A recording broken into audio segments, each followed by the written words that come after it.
All right, ladies and gents, it's time to learn how to use an electronic caliper when you're making precise measurements of physical evidence, except no substitutes. So this is the electronic caliper itself. It is a digital model. The way it works, you have to first turn it on. And you'll notice it's set to millimeters. Make sure it's set to millimeters. You can set it to inches as well. But millimeters is the best because we like the metric system. Now, before you start measuring anything with your electronic caliper, you want to make sure that it is closed all the way. So you're going to open up a little bit and then close it and squeeze it as tightly as possible, like so. You notice it's at negative 0.02 millimeters. So just like our electronic balances, this thing has a 0 button. So before we measure anything, we always use the 0. Now you notice that the caliper actually has two ends.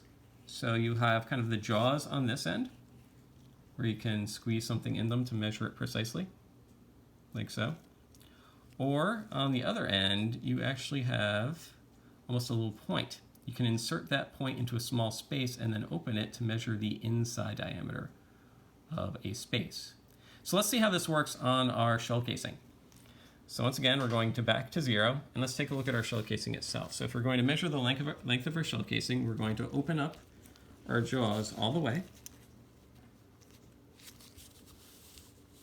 Get this one in the middle. Thank you. And then we are going to squeeze it tightly in between, like so, between the jaws. And you can see it's at 56.26 millimeters. So just about what we measured with our ruler, so, but a bit more accurate. Now for our diameters, we can do the same thing, but what I really want to show you is once we take that measurement, we gotta get it all the way back to 0. So just in case, we'll hit the 0 button again before we measure again.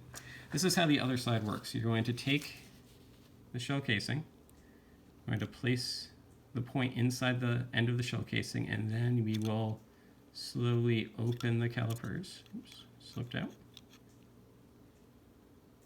Until we have it completely open inside, until it's touching both ends.